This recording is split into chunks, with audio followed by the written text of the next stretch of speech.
climate change, Jordy, they do not make recommendations, but they had scenarios. And the one they said, well, if you want to keep the average temperature at 2 to 2.5 degrees above what it is today, I think it's about 7 to 8 degrees Fahrenheit, you have to reduce greenhouse gas emissions by at least 50 to 85% by 2050. So that's a pretty big cut, right? We're down to like half or 15% of what we do today worldwide at 2.4. They tend to be very conservative. They just pick, I don't know why they didn't do a lower number, but that was the lowest number they did. This other studies from probably the most eminent climate scientist, James Hansen, you see, it's got to be lower than that. We have to bring down greenhouse gas concentrations to 350 parts per million. So that's about 97% reduction. You're very, basically, carbon-free activity and locking up carbon. Okay, so right now there's a question on how much, what concentration causes what effects and what do we have to do to avoid those effects. And that's not known. So one of the areas is like, well, what's going to happen? How bad is it going to be? The scientific community agrees it's going to be bad, and the issue now is how bad. How bad. 350 is based on, we used to have an ice-free world, and then greenhouse gas emissions reduced, and global temperatures dropped down, and at a certain point we started to develop ice caps. And the estimate from the study was that it was probably at 450 parts per million, plus or minus 100. It's hard, you know, you're talking about millions of years ago, right? Exactly, I think millions of years ago. So maybe 450 could have been as high as 50, could have been as low as 350. So if you take 350 as, you know, that's probably, if you get below 350, you'll be in a safe zone. So to be conservative, to be safe, go with 350. So that's where that figure says comes from.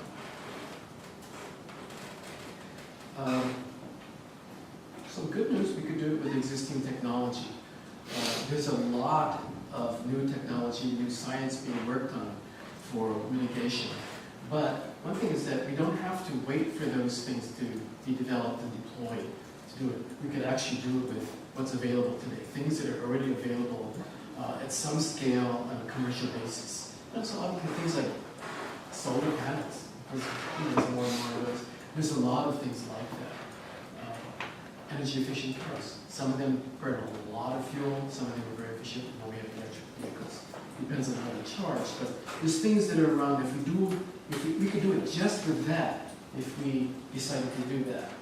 So it doesn't depend on unknown technologies to become commercially available. It's doable today.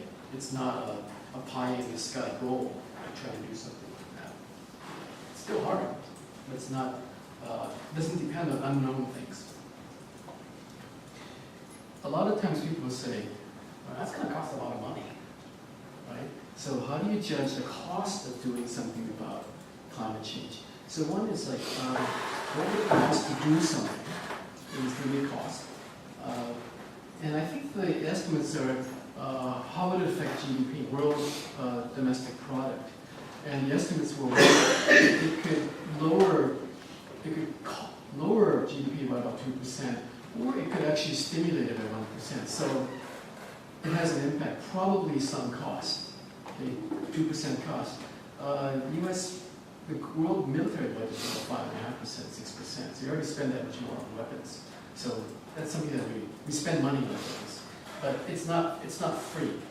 Okay? Though it depending on what you do, it could be the worldwide global stimulus. Right? The other side is that if you don't do anything, what's going to happen? And that's the cost to damages, things like floods, destruction. You know, what's the cost for Sandy? Hurricane Sandy? 30, 40, 50 billion dollars? That's a lot of money. Right? So the cost of action is one thing. The cost of if you don't do anything.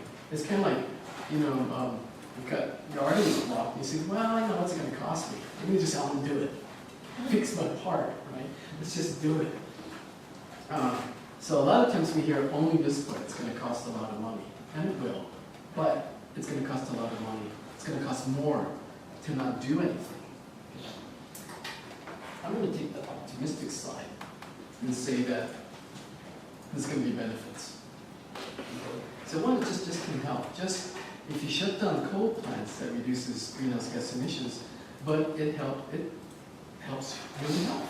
You have less dirty air, people get sick less, it costs less to treat them, it reduces the suffering that goes with it, it reduces the death, all of those kinds of things.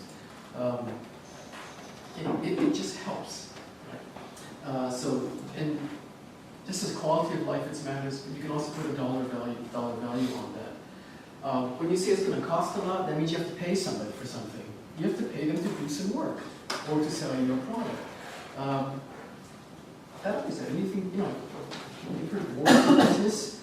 We've used wars and military spending as a military stimulus. The government spending money to keep companies in business.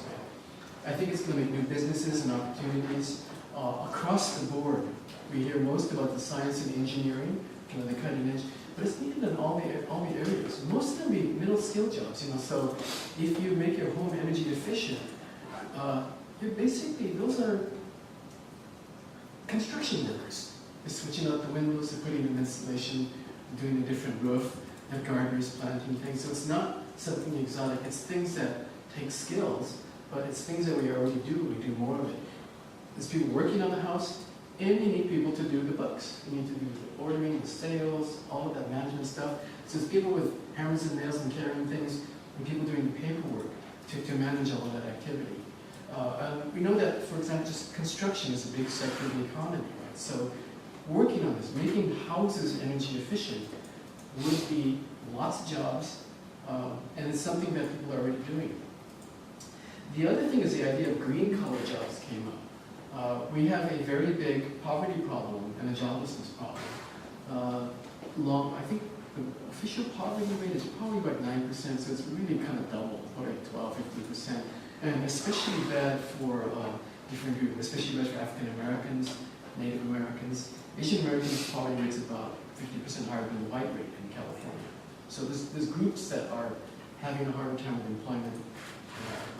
And there's other people that didn't get a good education, don't speak English, have a prison record, have a very hard time getting jobs. Right? We need entry-level jobs for them. And one idea was that this would open up the possibility, if we expand this kind of work, somebody can come in basically just willing to work, doesn't have a lot of background, and you can start off carrying lumber and loading trucks, and you learn things and you can acquire skills in the job, improve your skills, improve your pay, a job ladder to a better job from joblessness.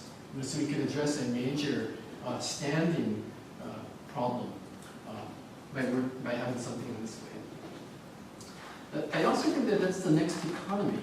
If you look at the long range of economies, over the last 500 years, a lot of times they were based on a certain technology, right? And then it's a huge boom when that's being deployed, and then it sort of peters out.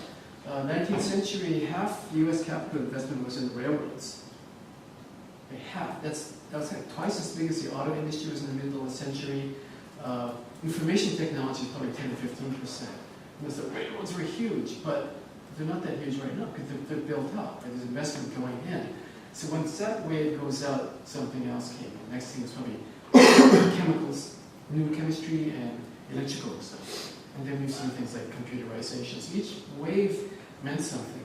And the long wave has been around using fossil fuels. That's been powering everything, from the railroads to the electricity that we use and everything else.